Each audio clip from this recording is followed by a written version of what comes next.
Now that we picked up a little bit of momentum with sketches, I want to touch on an advanced topic, and that's blocks. Now, blocks are a very useful sketch tool and can be used for a number of different things. Now, if you want to know more about blocks, please check out the video series I did on kinematics.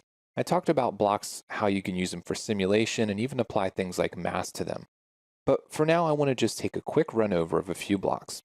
To go through this lesson, open the SolidWorks part called blocks.sldprt. This will be the base for everything you need to follow through with this lesson. First thing we want to do is go into the Engage Block sketch and edit it. Now inside here you see a few things. There's a circle with a straight line, and then there's a rectangle below it. The first thing we want to do is make a mass selection of the circle and the vertical line. Now when we do this, on the quick context menu that pops up, the third thing over is called Make Block. Now this is a way that we can convert our sketch entity into a block. And I feel like I should take a quick second here to just note what a block is. Now, a block is a set of sketch entities that is combined together in a single unit. You can essentially think of it as a sketch within a sketch.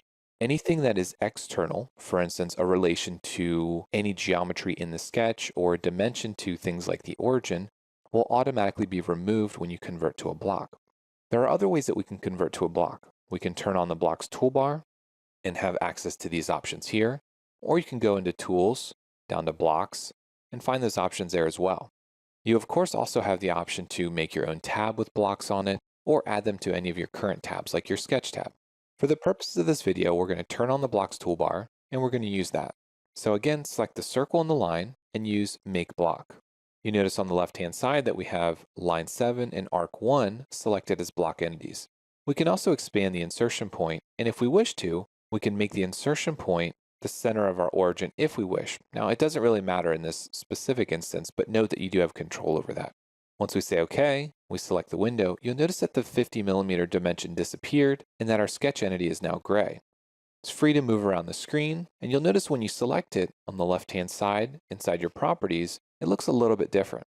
We have a relation that we can add, in this case fixed. You also notice that we have some options here for the sketch block definition. We can turn it into construction, or we can even edit. Now, if we select Edit, it looks like we're inside of the sketch. You see that 50mm dimension is now active, and you'll notice this point off to the left is the insertion point. Now, up in the top right-hand side of our modeling window, instead of the Exit Sketch icon, we now have an option to Exit Block. If we select this, we're still back in the Edit Sketch operation, and our block is still here. For now, what we want to do is we want to take this and snap it to the origin. Then I'm going to grab the upper point of our line, and notice that I could rotate this around. Now, the entire reason for me to place that line there is simply so we know that we're rotating the circle, and it gives us a point that we can grab. You could do whatever you want to in order to show that this is rotating. For instance, if we double click on this, we're back in edit mode. I can draw a small circle inside of here, exit sketch, and now as we rotate it around, you can see that circle moves around with it. Gives you a good idea that we're rotating something. The next thing I want to do is select the entire rectangle and make it a block as well. Once we say OK, again, the dimensions disappear, although they're really not gone. Now, again, one thing that happens is relations are removed. So if we select this line here, we need to make sure that we add a horizontal relation to it. The next thing I want to do is select this sketch block, Control select this sketch block, and make note of a few relations that we have. We have tangent, we have make fixed, and we also have engage block. Engage block is essentially like adding friction. When we select this, it pulls our new block up to the original circle that we created, and as we move it, you notice that it moves this block left and right. Now, it's very important to note that this has a horizontal relation, and that's keeping it horizontal. This is essentially mimicking a rack and pinion gear set. Now, this can also be used for many other things because it does basically mimic friction between the two components. You can use this to create two gears next to each other. For instance, if we draw another circle and another line in here, we'll go ahead and we'll make those, again, both into a block. We'll select this one, and use that engage block option. And then we're going to fix the center point. Now, when we turn this, you notice that it turns both of them. So again, the engage block option is essentially like adding friction or some sort of driving force between them. And it's a great way that you can replicate complex linkages inside of your part. Let's go ahead and minimize the engage block and hide it. And we'll show the next option, which is the pulley sketch. I'm going to use the F key on my keyboard to fit to screen. Now we're going to take a look at creating a set of belts and pulleys. So we want to edit this sketch, and inside here we need to convert each of these into a sketch block. So we'll start with the upper left-hand side, making a block. We'll start with this one. We'll make a block. And I should also note that inside SolidWorks there are several different ways that you can get to your options. The green check mark is located over here in the Properties window, the top right of your modeling window, or if you right-click, you can get access to it there as well. So it's a nice option because you can use things like the quick context menu to make a block, right-click and say OK, and really minimize the amount that your mouse has to move. Make block, OK. Now down here we want to make sure that we're getting the circle and the vertical line. We're going to make a block. And lastly, we want to select this line, turn it into a block as well. So now we have a bunch of blocks that are sort of free to move around our window. I'm going to select the midpoint of each one, and I'm going to use the fix relation. With the one exception being this bottom right-hand side. I want to snap it to this line, and then I want to take the right-hand side, and I want to fix that. What we've done is we've essentially made a tension or pulley. So now what I want to do is I want to select this one, and you'll notice that as soon as I do, I have the belts and chains option. Now inside here, we need to select belt members. I'm going to grab this one, and you'll notice that as soon as I have two options, it gives you a preview of the belt going around the pulleys. As I select more, you notice that the belt keeps going. Now as we go through here, I'm going to go back to my last selection, which was Arc 1, Block 8 in my case, and I'm going to use the flip belt side. So you notice we have complete control over where the belt is going. You can also do this with the gray arrow on the screen by left-clicking on it. As we go down farther into the properties, you notice that we have a few options. We can, in this case, drive the belt length. For instance, if you had a specific length belt that you wanted to use, it'd be a good way to drive it and determine where this pulley needs to be. Let's go ahead and use this option, and let's say that the belt needs to be 850. We can use belt thickness, which will take this path that it's going to create and offset it a certain amount from your pulleys. And we can also engage the belt. Now for our specific example, let's turn off driving, not use belt thickness, but we will engage the belt and say OK. Now when you use engage belt, as soon as we start to rotate one of the pulleys, you notice that all of them actually start moving. This again is essentially moving the friction option between all the pulleys, except for they're not touching. It's essentially using the belt, which is not moving, as the friction. You'll also notice that these sketch entities up here are black, but these ones are blue, and that's because we can still float this specific pulley around. Now this does have its limitations. You have to be careful how far you move it, but you'll notice that we can move it a small amount and still update that pulley. So again, this is a great way to use a very complex mechanical assembly and break it down to something that you can do in the sketch environment. This helps you do things like plan out your belt routing, the size of your pulleys, and the location of things like your tensioners. Let's hop into the next sketch.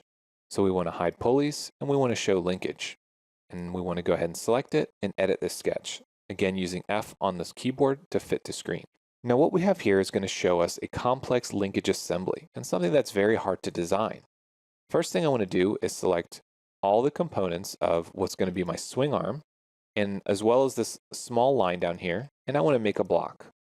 Next, I want to select this shorter line, make a block, this longer line, make a block, this smallest line, make a block, and this small triangle here. So now that we have all our blocks, let's start by fixing the rotation point of our swing arm. So now we can take this swing arm and rotate it up and down. The next thing we're going to do is we're going to take this left-hand point of the linkage and we're going to move it over so it snaps to this location. Now when we move our swing arm up and down, you can see that it moves this point. The next thing we're going to do is we're going to take this linkage and we're going to move it around and fix it to this point. Now as we do that, again, let's move our swing arm and see how things move. Then let's go ahead and fix this endpoint. And now let's work with the upper linkages. Now what we have here is going to sort of signify what a shock would be. So we're going to take this upper point and we're going to fix it. We're going to take this lower point and put it to the triangle link. And then we're going to take these two, make them coincident, and then we want to make them collinear. So now as we move the swing arm up and down, the shock can compress. Now you can get a very good idea of this by adding a dimension. So we're going to add a smart dimension from this point to this point. I'm going to right-click the mouse and move it down. Now currently, the length of this line is going to be driving the location of everything. So if I change this value, let's say to 160 millimeters, rebuild it, it moves everything. I could also right-click on this dimension, go down and make it driven. Now when it's driven, it's also gray. This allows me to help determine the length of shock I need, or where the upper location and lower location points need to be mounted. It lets me take, for instance, the lowest point of the swing arm and find out that it's 175 millimeters long. You can move it up and see that it goes to 153. So this allows us to determine valuable information about our fairly complex mechanical assemblies, all within a very quick sketch. And again, if you want to learn more about blocks, please check out the series on kinematics, and this will allow you to dive a little bit deeper into how to make your parts move inside of SolidWorks. Now let's take a look at some very commonly used sketch tools when designing products. We're going to be looking at the convert, intersection, and construction options when creating your sketches. What you want to do is you want to open the SolidWorks part called Convert, Intersect, and Construction. The first thing we want to do is we want to take a look at Convert Entities. To do that, I'm going to select the top face of my part, and I want to start a new sketch. So you notice that the quick context menu that pops up has two options. One's called Sketch, one's called Edit Sketch. If you select Edit Sketch, it takes you back into the sketch used to create this feature. What we want to do is we want to create a new sketch. Now inside here, we already have a face selected. Now what we can do is we can go up to our Convert Entities option. You see I have a quick key set to N, but we'll select it on the Feature tab. Now when we do that, if we rotate the part around, you'll notice what we have is a sketch entity that matches the outside of the face. Next, I'm going to right-click on this line, and I'm going to use Select Tangency, and I'm going to select Convert Entities as well. So you notice now that brought the outer loop that we had selected all the way into our sketch plane. So now we have a sketch that matches the face that we selected, as well as the outside profile of our part. This allows us to do things like make these selections, convert them to construction, or create geometry that's based off of this. For now, what we want to do is select the inner loop using the right mouse button, say Select Chain, and we're going to convert it to construction. Now there's several different ways that we can do this. From the Properties window, we have an option at the bottom called For Construction. We also have the option to use any quick keys we had set up, or when you make your selection, the quick context menu allows you to do this as well. For now, we're going to use the For Construction option. Let's create a little bit more geometry. I'm going to start by creating a line. Now inside of the line tool, you'll notice that we also have a For Construction option. Now with this, I'm just going to draw some sort of profile inside here. Doesn't really matter, we're not going to dimension it, but we just want to make sure that it's a closed profile and say OK. The next thing I'm going to do is I'm going to select one of those lines and take a look at the quick context option for construction geometry. Now with this option, we can select it and it'll convert that single line to construction. We can select it again. We can use the option inside the properties or in the quick context menu to turn it back into a normal sketch entity. All right, let's go ahead and exit the sketch and let's start a new sketch. There's a plane called Plane 1 and we want to select it and start a new sketch. Now let's say that with this plane, it intersects a face that we don't have any current sketch geometry for. With the last sketch, we were able to select a face or select a current edge. But let's say that we needed a sketch that matched the existing profile of where this plane intersects. Well, from the Convert Entities area, we use a drop-down menu and we have the option for Intersection Curve. When we select that, we need a selection entity. Now in this case, any faces that we want. And because we're sketching on the plane, we simply say OK. And it creates our sketch geometry as it goes around the part.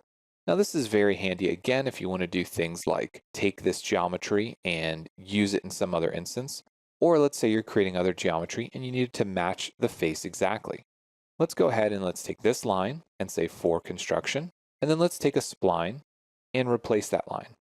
Hit the Escape key to end the spline tool, and now when we select it, we can turn the handles on, view it from the top, and you can see that we're able to take the geometry and match it exactly where it is on the specific plane and use that geometry to our advantage. Now there are many different times when you'll need to use these tools. If you need to bring stuff in from another sketch or another solid body, you can do that and convert it into your sketch. If you need to make these intersection curves, again, to make splines or any other curvy geometry that needs to match something that you don't currently have a sketch ready for, or if you need to make any of your complex geometry and you simply need to intersect a certain face that doesn't have that specific option.